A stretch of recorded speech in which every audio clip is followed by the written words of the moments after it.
Mama Yudalef. Are you there? I can't see you. Hello?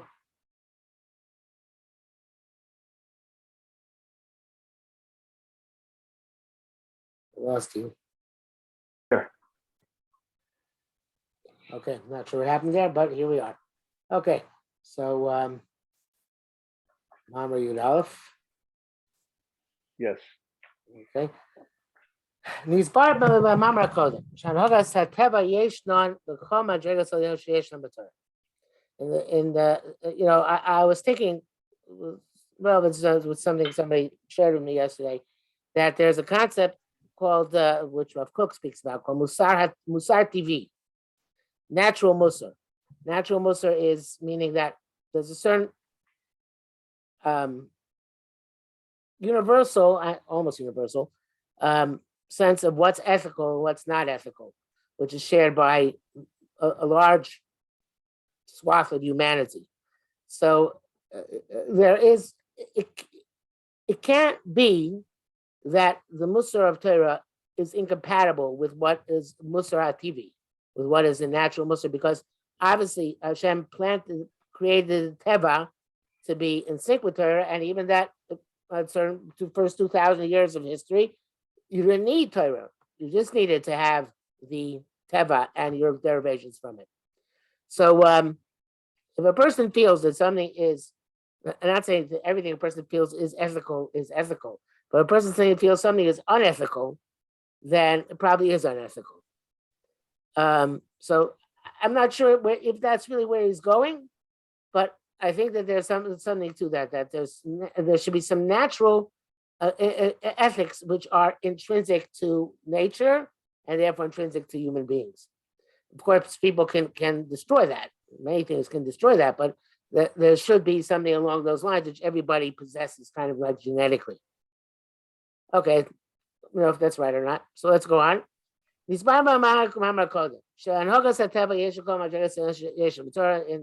the conduct of nature, they're all the lofty madrigas which are consistent Torah. Even to the point of being able to perceive or Yiras Hashem, reward and punishment. I feel the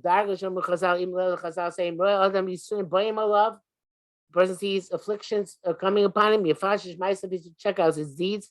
Which is Akadosh Baruch Hu's direct relationship with humans. I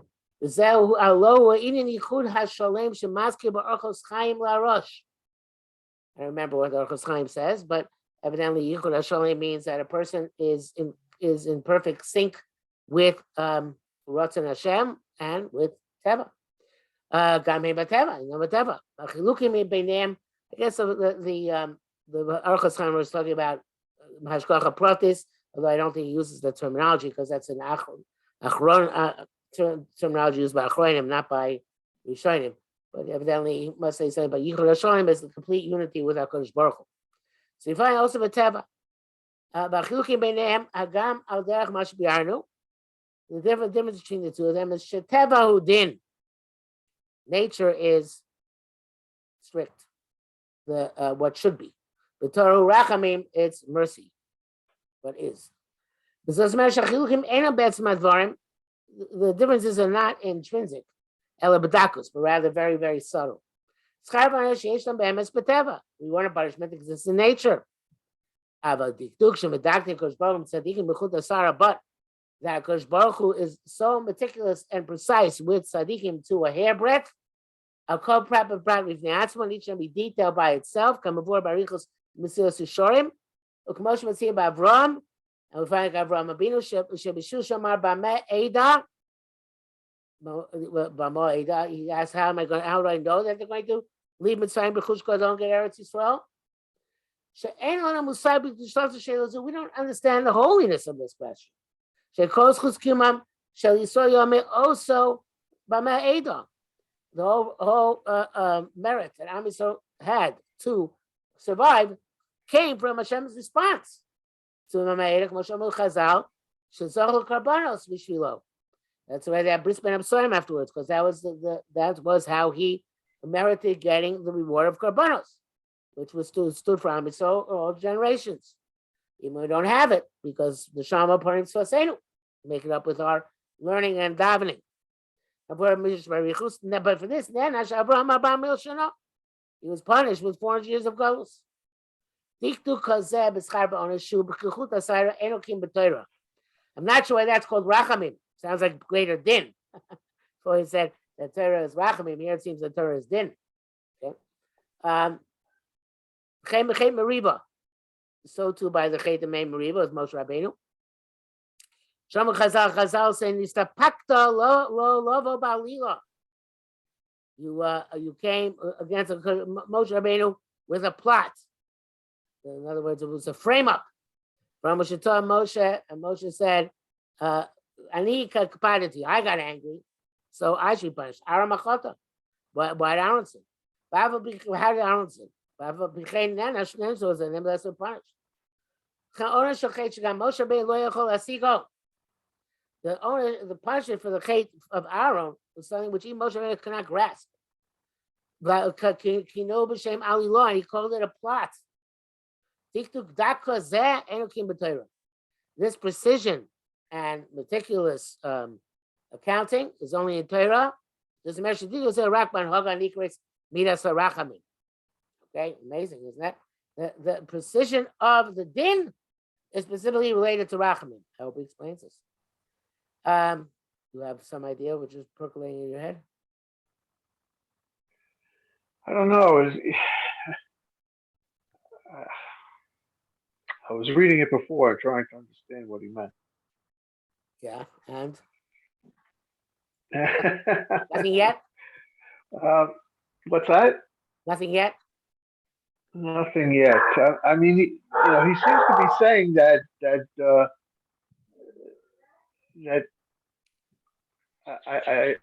don't have it. Okay. Well, hopefully, if not, it doesn't explain this week, we'll explain next week. Some of the distinction between the two, they were redeemed by Yetzias Mitzrayim. They groaned, and Hashem heard their cries. Hashem saw, and he knew. Because of Rashi,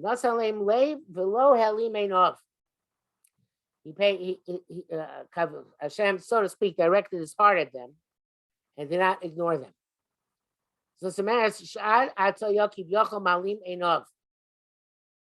I know, I see where it's going with this. He's saying that Midas Arachim means Hashem is paying attention to you. If Hashem is paying attention to you, he's paying attention to you. So you can't say, I want Rachamim, but I don't want Hashem to pay attention. I mean, you can, but normally those things go together, right? Midas Adin is when there's Hester Panim, when Hashem is not paying attention, so to speak, right? So that also, okay, things can slide because Hashem's not, so to speak, paying attention. And if you want Hashem to focus, there are repercussions to that. I think that's where he's going. Yes. So he was like hiding his eyes. I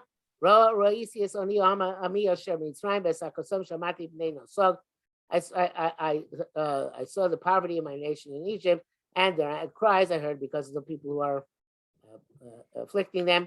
That is because I know their pains. Because of Rashi Levaer, I know their pains.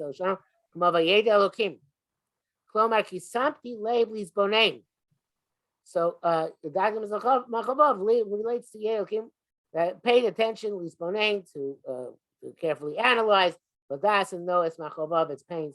Again, the same language. So it's nine mitzakosam.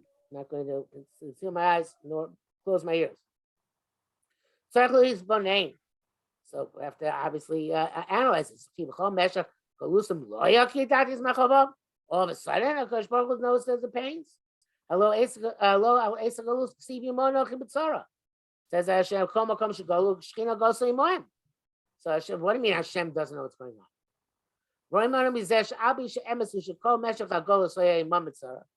Even though Hashem was always with them, and all the anguish, he had anguish.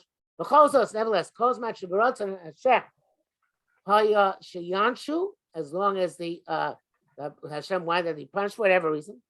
But so Shaletas Alea Midas Adin, and the Midas Adin was governing them. Abishkam Midas Yishlam Rachamim will be about Shiur.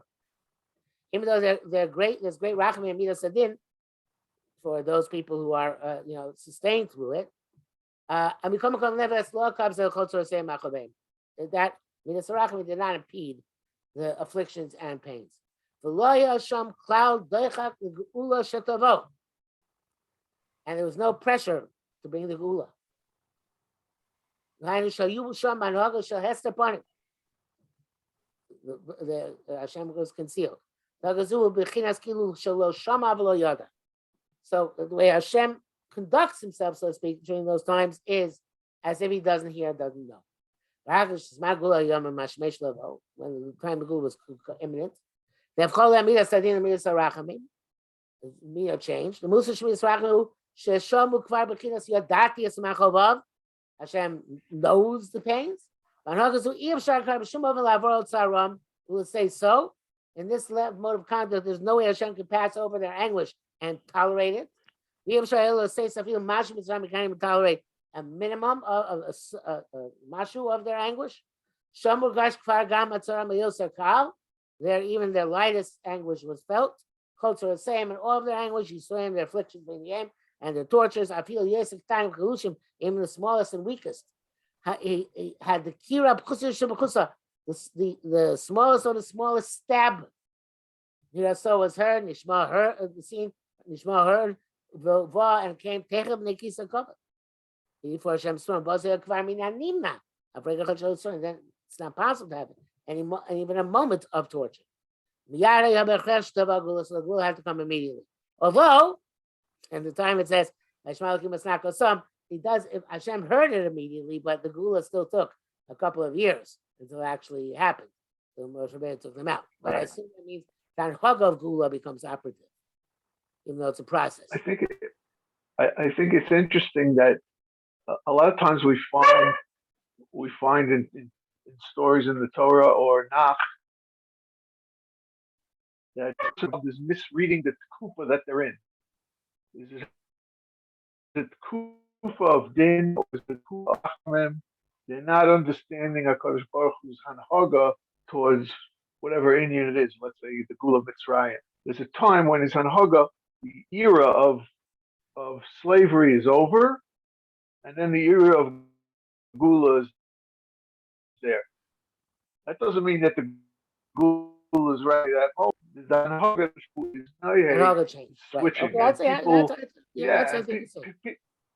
Okay, people misread that. They misread, don't realize which kufa they're in, and it applies to everyday life. A person is living in it. That's his kufa right now, and he has to realize that eventually that kufa will be over. His children will be married off or out of the house, and he'll have a new kufa where he has to focus on himself and his own anagas, and he's not involved with Saragita anymore. But people don't is noihate. Right. Okay. Yes, but obviously, it's not always apparent, especially if you don't know how to tell that Hanhaga has changed. Yes. Okay. Right. That's what happened here. HaKadosh Baruch Hu changed. He went from he heard them, and that was the change. And you see many places that we find that it's like it's already done. Once Hashem says something, it's like it's already finished. So that's the idea here. That if you pay attention to which era you're in, then you'll be able to read the so-called tea leaves and understand what's happening. Okay. Samti Levi's Bonain Ladas Machovav. The ain't lot of Basafa and Noshis. When I'm in human language, Milim Shabahem, you have Charlavarazos. This, I guess, either the new Hanhaga or the change in Hanhaga. And there's the human intellect and the possibility of its imagery can't understand Levin Perusha Sheyadati. Obviously, we don't understand what it means. Hashem was now Yodea. Hashem Samti Le Sam Le. who rakshin yonshil dati, who are gosha b'tzaro shel adam, that just like when a human being comes aware of another person's anguish, he himself cannot tolerate it. And sometimes the person who's suffering, it doesn't have the same type of reaction, the strong reaction, like the person witnessing the suffering. The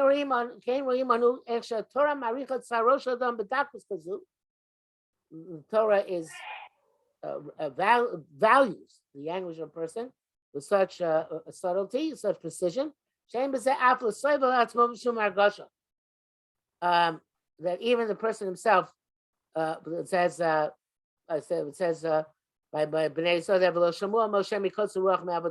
so if they weren't able to understand, they weren't able to see. They were not able to see. Right. Like you said, the situation had changed. You see, this is goes on a long time. So let's do one more paragraph. Vroim onim b'zeh shava b'ish ms. Oh no, remember this. Ramban Havi.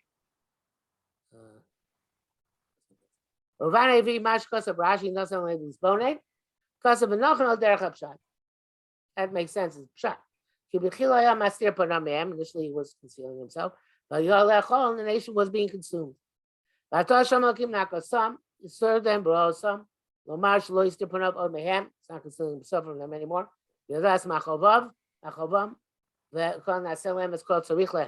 Everything which was before them and everything they need. The Pasuk gives many, literally claims, but many assertions that the time for the Gula had come. Hashem heard their cries. Remember the covenant. He knew. Okay, that's the Derech Hapshat. The Derech Emes Yesh because it's so gadol. You see, say Torah. Lomar ki Allah in yonam limor panav. So obviously, if he says so gadol, is a very big secret, but. The Rabbi Yerucham explains, "I'm a chuman bahad the mesig was so kiyolai yinam lemar panav, who b'midah she'ain sham shum ha'alama." There's no hiding, no concealing. Until they were married to this midah, they were in hester upon.